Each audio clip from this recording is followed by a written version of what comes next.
자, 지금 이야기 계속 듣다 보니까 그냥 책에서 밝혀져 있는 뭐 주로 집중적으로 말씀하신 그 내용도 있겠지만 생각을 한번 듣고 싶습니다. 세상이 그동안 대략 한 5년, 10년 동안 어떻게 변해왔다라고 정의 내리고 싶으세요?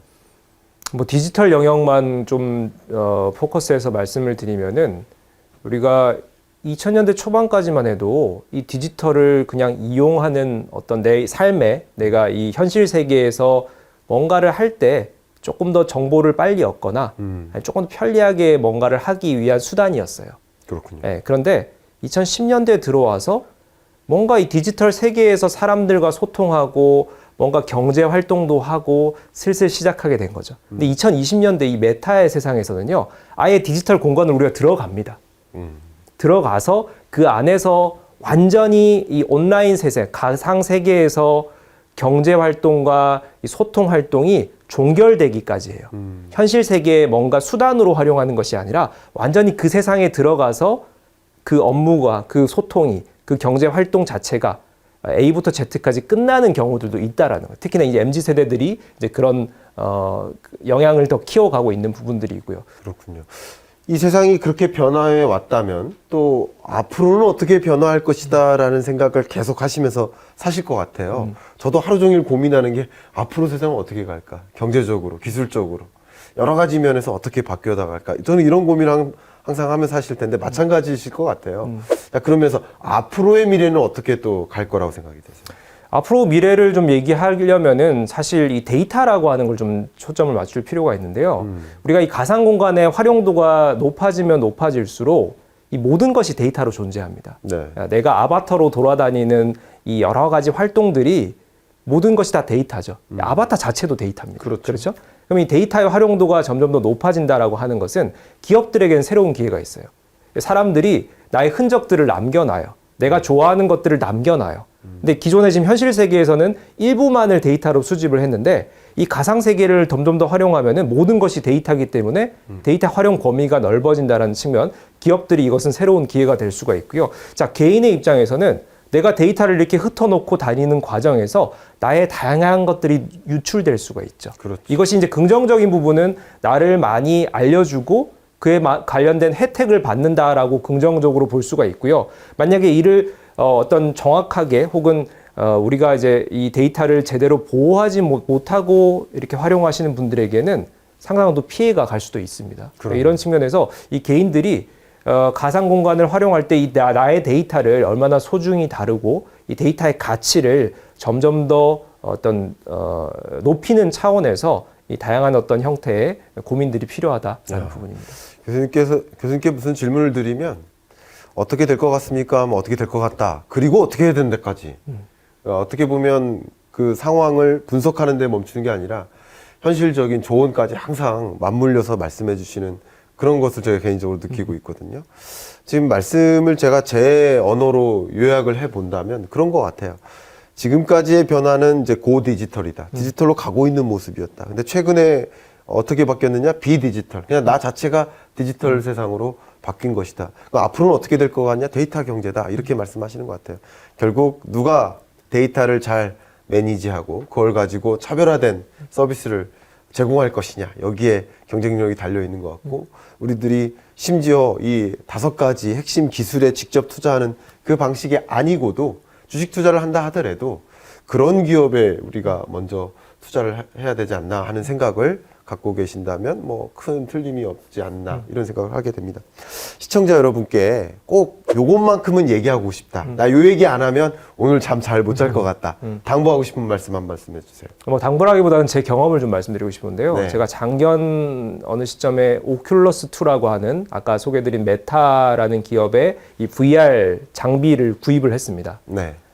이제 해외 직구로 해가지고 한 4-50만 원 정도 뭐 그렇게 비싸지도 않습니다. 요즘 구입을 했는데 제가 요즘 주말마다 이제 운동이 부족하다 보니까 집에 거실에 이렇게 공간을 만들어가지고 이 VR 가상 세계 속에서 탁구를 칩니다. 네. 그러면 이제 해외 탁구 유저들과 만나가지고 가상 공간에서 탁구를 치는 거죠. 탁구를 제가 한참 치다가 땀을 좀 뻘뻘 흘리고 이제 빠이 하고 이제 나가려고 하는데 제가 몇 번 사고가 날 뻔했어요. 네. 뭐냐면은 이 탁구채라고 되는 요 손에 끼우는 것을 가상세계 탁구대가 있었잖아요. 거기 위에 놓고 가려고 한 거예요. 넘어질 뻔한 거죠. 그렇죠. 그게 무슨 말이냐? 제가 이런 분야를 연구하고 있는 사람이지만 저도 착각 속에 빠진 거예요. 그렇네요. 가상세계의 탁구장이 현실 세계 탁구장 같이 느껴진 거죠. 그렇네요. 30분 집중하다 보니까. 그래서 이런 경험들을 제 매 주말마다 하다 보니까 향후에 많은 기업들이 가상세계 컨텐츠나 디바이스에 더 투자를 하게 되면은 정말 많은 분들이 이런 가상 경험을 현실 경험을 대체하거나 혹은 이것을 착각할 만큼의 효과를 낼 수 있겠다. 즉 가상 공간, 가상 경험을 활용하는 여러 영역들이 늘어날 수밖에 없겠다라는 걸 저도 체감을 하고 있고요. 그래서 저는 이제 시청자분들께 드리고 싶은 말씀은 이런 가상 경제, 메타버스, 이런 여러 가지 가상 세계의 경험을 직접 한번 해보시라는 거죠. 예. 주로 제페토나 로블록스 얘기하지만 10대들 타겟입니다. 그게 아니라 나의 나이에 맞는 내가 좋아할 만한 이런 서비스들이 출시가 되면은 직접 한번 경험을 해보시고 이게 향후에 가는 방향이 되겠구나 하는 것을 체험을 통해서 이해하신다라면은 훨씬 더 이런 가상 경제로의 흐름을 좀 더 명확하게 받아들일 수 있는 어떤 그런 자세가 생기지 않을까 생각을 합니다. 네, 메타 리치의 시대. 결국 이 메타 리치의 시대를 이끌어갈 핵심 기술들을 경험하셔라 라는 멋진 조언을 주신 것 같아요. 제가 갑자기 드는 생각이 지금 이렇게 만나서 대화를 막 나누고 있는데 내일이 되면 우리가 가상으로 만났는지 실제 만났는지 구분이 안 되는 그런 시대가 올 수도 있겠네요. 그렇죠. 그렇죠. 그렇겠죠. 마치 이런 것 같아요. 우리 단톡방에서 얘기 막 시끄럽게 떠들잖아요. 그럼 거기 언젠가 이게 단톡방에서 얘기한 건지 우리가 만나서 얘기한 건지 전화로 이야기한 건지 가끔 기억이 안 날 때가 있어요. 마치 그런 것처럼 가상과 현실의 경계가 계속 허물어져 가는 그런 시대에 우리가 놓이지 않을까. 그렇기 때문에 우리는 먼저 경험을 함으로써 메타 리치의 시대에 걸맞게 우리가 정말 말 그대로 리치로 갈 수 있도록 하는데 기본적인 그런 조언이 아닌가 생각이 됩니다. 자, 김광석이 생각하는 김상윤. 저는 김상윤이라는 단어를 딱 떠올릴 때 이 단어 외에는 사실은 먼저 등장하는 게 없었어요. 바로 융합 멘토다. 어떻게 생각하십니까? 제가 생각하는 김상윤의 정의. 그 단어를 실장님이 한번 사석에서 한번 정해 주셨던 것 같아요. 그렇죠.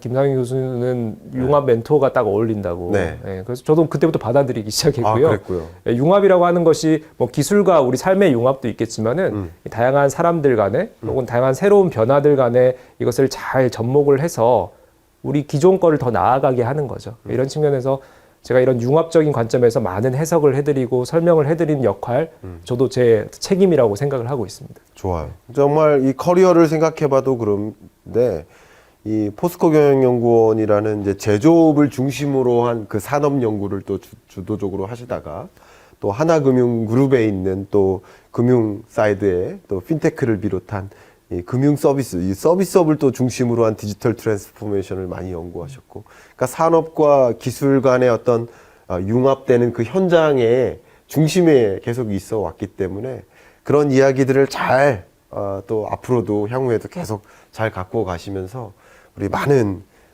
우리 구독자 여러분들께 멋있는 그런 인플루언싱 계속 영향력을 행사해 주시면 어떨까, 좋은 어떤 선한 영향력을 계속 보여주시면 어떨까 하는 그런 마음이 담긴 제 표현이었습니다. 자, 책을 통해 강력하게 전달하고 있는 메시지가 있으실 텐데요. 공식 질문입니다. 10단어 내로 책을 통해서 반드시 이런 메시지를 전달하고 싶다. 해주세요. 10단어로요. 네. 변화를 이해해야 리치다. 네. 네. 됐네요. 여러분, 아유. 본서의 핵심적인 그 메시지는 변화를 이해해야 리치다. 네. 어떻게 보면 변화를 이해하지 못하면 리치할 수 없다라는 어떤 부정문도 내포하고 있지 않나 생각이 됩니다. 자, 이제 공식 질문 좀 드릴게요. 나에게 메타 리치란? 나에게 메타 리치란 나도 되고 싶은 것. 나도 되고 싶은 것. 네. 왜 그렇게 표현하시나요? 메타 리치는 제가 책에서도 표현했지만 이 기술로 인한 변화를 앞서 나가는 사람들의 얘기이기 때문에 저도 지금 현재 어떻게 돌아가고 있다, 이 기술로 인한 변화가 어떻게 된다를 설명을 드렸고 저도 여기 되고 싶은 그런 어떤 마음을 담은 책이죠. 그래서 그렇군요. 나도 되고 싶은 것 하면 여러분도 되고 싶지 않으시겠어요? 그렇네요. 네. 나도 되고 싶은 것, 여러분도 되고 싶은 것. 자, 공식 질문 또 나갑니다. 나에게 김광석이란 참 민망하네요. 김광석이란 멘토이자 친구. 아, 네. 예, 어떨 때는 또 실장님이랑 또 편하게 또 서로 고민 상담도 하고 맥주 한잔 하는 사이기도 하고 또 어찌 보면은 워낙 또 저보다 활동을 많이 하시니까 활동하시는 거 보면서 아, 저도 저런 거 좀 해봤으면 좋겠다. 그래서 조언도 얻고 또 방향을 따라가기도 하고 네, 그런 또 존재죠. 그렇게 말씀하시니까 제가 갑자기 떠오르는 게 저희 아파트에 이 공원이 붙어 있습니다.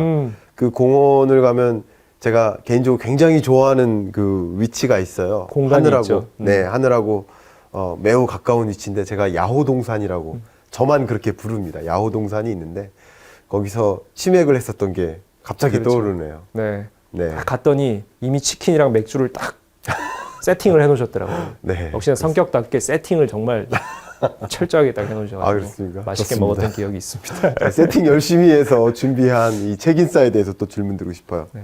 나에게 책인싸란? 함께 세상을 만들어가는 사람들이다. 함께 세상을 만들어가는 사람. 네. 왜 그렇게 정의를 하세요? 인싸라는 표현을 사람들이 다 좋은 의미로 쓰는데 저는 그렇게 긍정적으로 생각하지 않는 게 인싸, 그러니까 주류 리딩하는 세력들도 있고 아싸, 우리 아웃사이더라고 하죠. 바깥에서 또 이렇게 좀 관조하거나 또 도움을 주시는 분들이 있어요. 이 모두가 우리 세상을 또 발전시켜 나가는 거죠. 그런 측면에서 인싸가 특별히 특출난 사람들에게 아니라 세상을 함께 만들어 나가는 사람이다. 저는 그냥 그렇게 보여가고 싶습니다. 와, 너무 좋은 말씀 감사합니다. 이렇게 긴 시간 김상현 교수님하고 대화를 나누면서 저도 많은 것들을 배웠고 또 생각하는 어떤 미래에 대한 뷰라든가 관점 이런 것들도 저도 많이 공부할 수 있는 그런 기회가 된 것 같습니다. 여러분들도 이 대담을 통해서 많은 인사이트 충분히 얻어가실 수 있는 그런 기회가 되셨기를 바라고요. 이만 마무리하도록 하겠습니다. 감사합니다.